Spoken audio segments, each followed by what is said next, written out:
nama jennee waan takka goonee booda deebinee booyuu osoo ni fintahin dhugaadha namni sun waan nu yaaduuf waan nu jaalatuuf jecha akkas godhe jaanii nutti himanii ni laalla amala khiyyaa wajjin ni deemti amala khiyyaa wajjin ni deema namni kun ani ulaagaan qaba yookaan ani vaaliyuun qaba duudhan qaba duudhan an qabu san naaf guutaa naaf guutti jettanii murteessuun saniin booda keessanii maaliif waan adda adda dhageessaa miti obboleeyyan khiyya qabiyya arabaa jirtan faana akka gaatti na caqasa annin ajaa'ibaa baraguunii fi karaa keessatti hin seenin nan beekan dur warri nama hamatu yookaan iccitii namaatis qabachuu hin dandeenye dubartiidha dhiiratti himata namni iccitii yeroo ammaa kana keessatti garuu dhiirumti amanamtuu fi dubartiin amanamtuu hin jirtu ati iccitii inni sitti hime san yooni fi dhugaan nama jaalatamu nama kabajamu nama biratti kabajaa barbaadu kabajaa arkachuu barbaadu taate iccitii namaan himin akkuma argitiin naman amanin maaliif hundi keenyaw amala qabna waan ta'eef nama hin amanin annin ajaa'iba ogguu namni jiruu teenya keessa seenee ogguunii fi bakkuma hundattuu namni kun seenee jiruu teenya tana fataffatu no waan nama gaddisiisaatiin isinitti hima waan inni isatti hime san garagalchaa namni biraa dhaga'ee garagalchaa nama biratti himanii warri keenya hundinuu gaddanii garagalchaan dhaga'anii booyan ta'anii nama onnee tanteetiif bakka qabu nama onnee tantee kabaju osoo ni fisin beene namni lubbuyyee jedhee kadha keessatti hin seenee si janajjanu si jaalatan seen gowwitti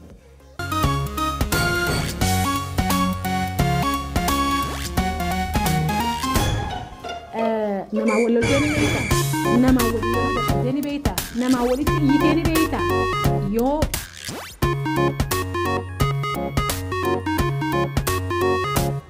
ashama harka fuunee daawwattoota keenya bakka jirtan marattuu nagayaa fi fayyaa guddinaa fi milkaa'inaa akkasumatti rahmanni rabbii isin irratti haa jiraatu jechaa irraan tana mata duree biraatiin dhufne mata dureen tun maal jetti isiniif fakkaate nama amantee iccitii teettiin teeni beeyta namni ati amantee iccitii tanteetti hinte suni deemee nama biratti himee namni sunis nama biratti himee ati ajaa'ibdeeni beeyta yoo deebisaan kan kee khata'u taate gaa viidiyoo tana hanga dhumatti ilaalu hin irraanfatin so nama kana ogguun fi dura wal barruun irreedduun keenya ogguun fi namaa wal barru hogguma san waan kaleessa ture waan kaleessa every detail itti himna jechuun waa'ee keenya waa'ee rakkina keessa ture waa'ee rakkina keessa jirru waa'ee kana waa'ee akkasii waa'ee hedduutti haasa'e kuni dogongora maaliif nama kana akkuma barteen eenyummaa isaa osoo hin beekne hangam takka akka iccitii tanteesii qabu osoo hin beekne mee iccitii ati qabachuu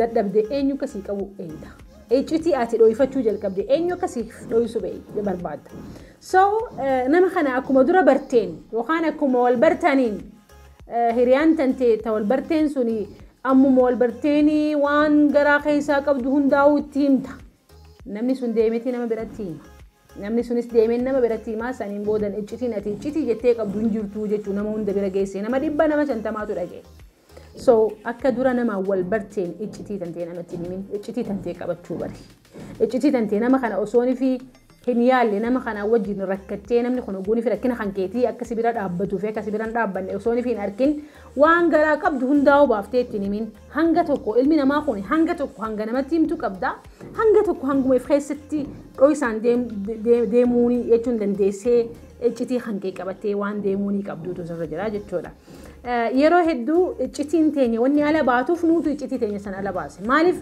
namoota wal barreensan eenyummaa isaanii hin beeknu namoota wal barreensan karaa dheeraa waliin hin deemne namoota wal barreensan namni kun hangam takka amanamummaa qabaa hin beektu usteetti gadhangalaaste saniin booda akkuma je'amu wanni afaan tokko keessaa bahe afaan hedduu seenaa jedhanii miti so afaan kan keessaa akka inni hin baane iccitii tantee maal godhuu qabda tiifachuu qabda khaduraa akkuma namaa wal barteen jura akkuma namaa wal barreen nama kana amanuu hin qabu ilmi namaa kun nama diraamaa dalaguutu jira namoota diraamaa sitti dalagee nama gaarii fakkaatee malaayikaa sitti fakkeessee if waan qabdu hundaa'u si haasofsiisee yookaan waan qabdu hundaa'u sirraa fuudhee booda harka qullaa si hambisuutu jira so nama kana akkuma dura arkiteen amantaa hin kenniniif amantaan tun by the way waan namni jiraatee amanamummaa isaatii fi sibira dhaabbachuu isaatii fi dhiirummaa isaatiin sirraa arkatu malee akkuma wal barteen nama kana amantee irratti if gadi lakkisi maaliif nama kana hin beektu bakka inni irraa deemu hin beektu yaada isaa hin beektu waan inni tilmaammatee si bira dhufeefis hin beektu akkuma argiteen nama amanin maaliif hundi keenyaw amala qabna waan ta'eef nama hin amanin amanuu jechuun jireenya kan keetii fi rakkina kan kee biratti si bira dhaabbachuu isaati fi bikka cinqamteeti bikka ati nama barbaadutti yoon fi si bira dhaabbate nama saniif amanamummaa kennita malee amanamummaa waan bitamaati malee waan kennamaati miti. jechuun maal jechuudha waan usteetuma akkuma nama kana barteen ani bal'isan nin arkaan nama hedduu warroota biizinasa waliin dalagu warra akka gaatti waliin beeyne amantii walii kennee maallaqa meeqa waliin gannaqee waliin dhangalaasee saniin boodan osoonii fi karaa dheeraa hin deemin keessi warra wal geessan hedduu dhabeena wanti keenyaw. Wal amanuun waan ati dalagaadhaan injifannoodhaan wajjin turtiidhaan obsaan heltu argattu bitattu malee abaluun an amanuu hin jahin abaluu kana wajjin daleedee hangam beenitti si amanuudhaaf dirqaman qabu. Ilaalcha kan kee kan maallaqaa hin beeku ilaalcha kan kee kan saahibummaadhaa yookaan kan hiriyummaadhaa hin beeytu ilaalcha kan kee namni tokko obboleeyyan waan ta'aniif yookaan ilmaan adeeranii waan ta'aniif akkuma ilmaan adeeraniitii fi ilmaan haboowwanii waan ta'aniif wal amanuu warri eeganiitu jiru. No wal amanuun waan jireenya kan kee keessatti ati amala kan keetiin agarsiistee raggaasistee bitattu. Saniin booda namni kasi amanu goota. So ati usteetuma bilaashumatti nama amantee namni hedduu yoonii fi kansitti taphatu taate am sorry waan akkasii godhuu hin danda'u. Trustiin yookaan wal amanuun waan jahadatee argatamu malee yookaan waan dalagaadhaan argatamu malee waan usteetumatti bilaashitti an isan amanaa isin amana jettee saniin booda rakkinni adda addaa yoonii fi kansirra ga'u taate waan akkasii godhuu hin danda'u. Siitu bakka isin barbaachisnetti amantii kennee jechuudha. Amantii kan kennuufii qabdu nama rakkina isaa dhugaa gaafa rakkadhe na bira dhaabbata jettee amantu ta'uudha qaba kan dura durso poointiin dura. Poointiin lammaffaadhaa yoon fi namaa wajjin gammaddee jiraachuu kan barbaadu taate atis iccitii akkuma iccitii tantee namni eeguu feetutti atis iccitii namaa eegi. Namni kun eeguun fi dhufee iccitii isaa sitti himu takkaa rakkatee dhufee sitti hime takkaa cinqamee dhufee sitti hime siitu narraa qooddate jee dhufee sitti hime. Ati iccitii inni sitti hime san yoon fi dhugaan nama jaalatamu nama kabajamu nama biratti kabajaa barbaadu kabajaa arkachuu barbaadu taate iccitii namaan himin. Maaliif ogguun fi ati iccitii namaa himtu namni sunillee oguu saniif si dhaga'ee harka si dha'ee sirraa haa fudhatu malee haasihee jechuun hasaasiisan sirraa haa fudhatu malee saniin booda iccitii isaa sitti himu. Maaliif tanaan dura iccitii abaluutu natti himtee miti ogguun fi saahibni kan kee hamatamu anis boru kaadaaloo nyaate adiifisni ta'a anis boru na hamatti siinja anis boru na hamata siinja saniifuu amalli guutuun akka nama biratti jaalatamtuu fi akkasumatti rabbii biratti jaalatamtuu fi hawaasni kan kee akkasi kabaju yoo kan barbaadu taate akkuma reefuun tana sinjee qabxii duraa iccitii tantee usteetuma yookaan nama kana usteetuma amantee waan hundatti naasayiniidha hanga waliin jiraatutti akkasumatti immoo iccitii namaatis namatti naasayin namatti miti fi wajjin irra deddeebitee naasayin maaliif namni sun iccitiidha jee sitti miti yooni fi furmaata kennuu fi kan dandeessu taate furmaata irratti fi wajjin haasayi malee nama kaanitti bar abalu akkasii bar abalu kana jetteedhan eenyummaa tantee kabajaa tantee guddoo qabdu san ija namaa keessatti ifin xiqqeessin. So yooni fi ija tantee bakka namni itti silaaluun san bakka guddootti akka silaalan kan barbaadu taate akka dhiifa manaa godhaadha yeroo ammaa kana keessatti dhiira dubartiinuu amalli isaa tokkuma ta'e dur warri nama hamatu yookaan iccitii namaatis qabachuu hin dandeenye dubartiidha dhiiratti himata namni iccitii. Yeroo ammaa kana keessatti garuu dhiirumti amanamtuu fi dubartiin amanamtuu hin jirtu. Saniifuu hin himin iccitii tantee bakka nama biratti himtee namni sun maana hime jettee hin aarini iccitii namaatis qabachuu bari. Please nutiin kun hawaasa guddaadha. Hawaasa bakka guddoo gahuu deemu yoo kan jennee ifiif tilmaammannee kan kaanu taate dura dursu hawaasni guddate hawaasa iccitii namaa eeguu danda'u. Ati yooni fi ogeessa saayikooloojii taate namni tokko dhufee rakkina isaa sitti himee rakkina akkanaatiin qaba jee yookaan jaartii wal lolanii sibira dhufanii rakkina mana isaanii keessaa dhufanii sitti haasayan. Rakkina mana isaanii san keessaati akka ogeessatti manuma san keessatti hambisuu qabdu. Yooni fi ogeessa fayyaa taates akkasumatti ichitti hambisuu qabdu. Yooni fi manguddoo taates manguddoo biyyaa tan nama jidduu laaltu rakkina kanaa fi san bitaa mirga laaltu taate please iccitii qabachuu iccitiin sun iccitii taatee turuudha qabdi. Maaliif ati manguddoo biyyaati? Maaliif ati jaarsa biyyaati? Maaliif ati haakima biyyaati? Maaliif ati saayikooloojistii biyyaati? Saniifuu iccitii namni hin qabanne iccitii namaatis namaa miti kabajas hin qabu. Maaliif gaafa kan bari akkanatti manguddummaa abaluun jidduu taa'ee ture osoon ifi jettee ati himini barga abaluun manguddummaa abaluu laali suni bara akkana jee rakkina isaanii hime xiqqeenyi sanii gadi hin jiru. Saniifuu obboleeyyan kiyya, obboleessa kiyya, obboleettii tiyya namni wallolee yoonii fi sibira dhufe nama san jidduu laali iccitii isaanii achumatti qabii hambisi. Iccitiin san maruma sanitti hafuudha qabdi. Maaliifi yoonii fi ati arra nama haasoitu taate waan ati haasoite san namni hin dhaga'u jettee hin yaadin. Ni dhagayan.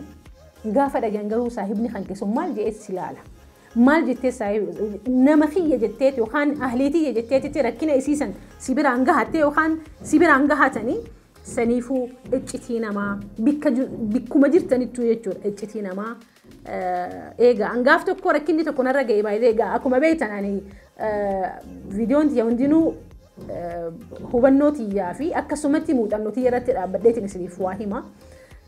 Ati toora amata hodha wayii kana dura rakkina tokko narra gahe saniin ummaa tiyyatti hin himne haboo tiyyatti hin himne nam tokkotti hin himne. Naman habaju naman iccitii tiyyatana naaf qaba jedhee amanutti hin dhaqee hime. Namni kun gaa nama hubannoodhaan narra caalu nama beekumsa hundaanuu na caalu nama furmaatallee yoo naa kennuu baate rakkina kiyya san naaf haa beeku jedhee bira dhaqee itti hime. Waan nama gaddisiisaatiin isinitti hima. Waan inni isatti hime san garagalchaa namni biraa dhaga'ee garagalchaa nama biratti himanii warri keenya hundinuu gaddanii garagalchaan dhaga'anii booyan ta'anii. Gaafa kan tura keessa Rabbi rahmataa godhu fi haboon tiyya naamtee na gaafatte. Hogguu isin na gaafattu nin aaraa nin koflaa walii fi wallaale maalii fi rakkinni nan himadhe sun hogguu san keessatti rakkina ture malee san booda rakkina ture. Rakkina san keessaa baheetiin jiraan.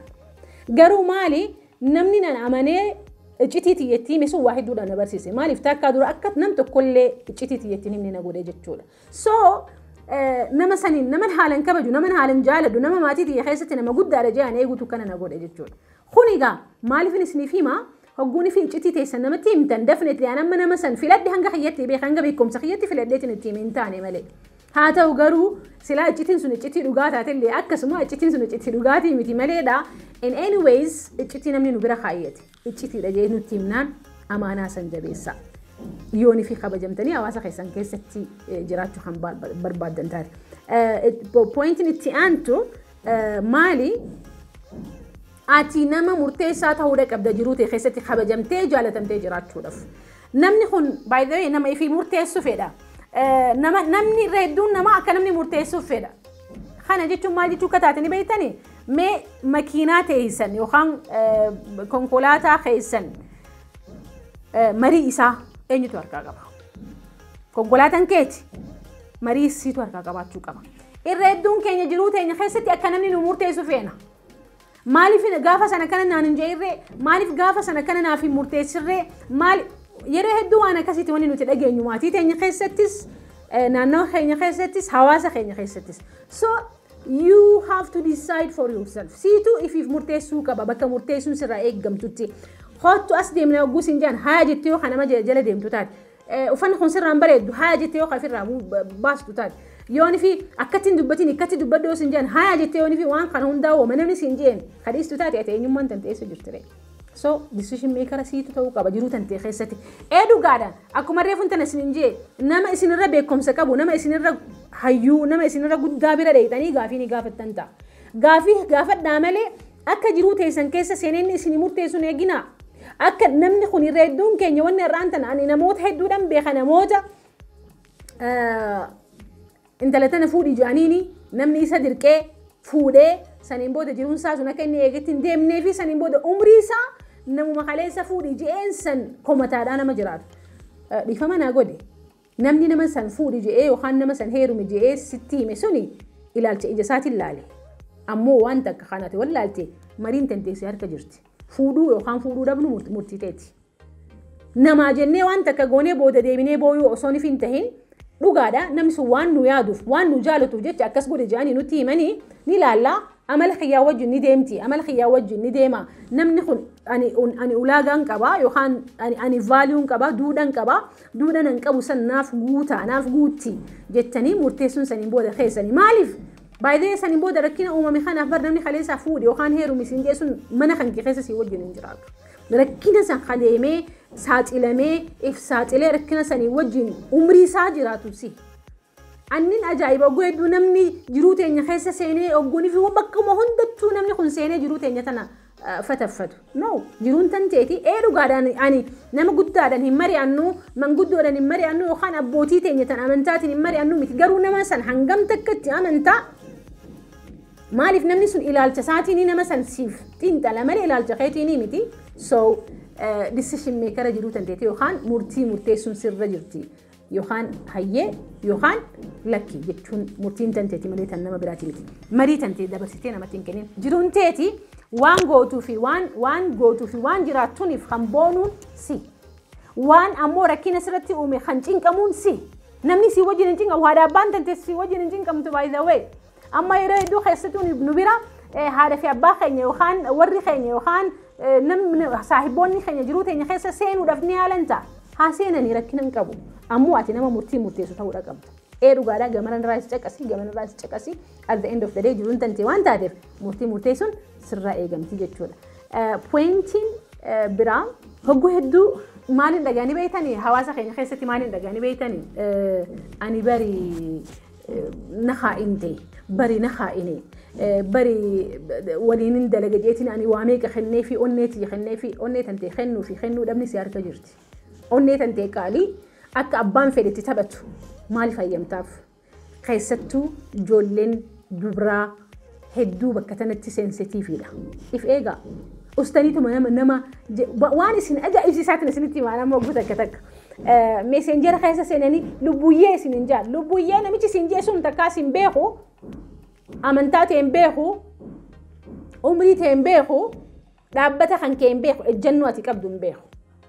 Saniin booda seenee lubbuyyee waan sin jeef wayi namichi kun na jaalateettee onnee tantee gumusan baastee kan jitaaf. Saniin booda akka barbaadetti jiruu tantee tana maal godhaa fataffatee jiruu tantee habbatti gargarsii baasa.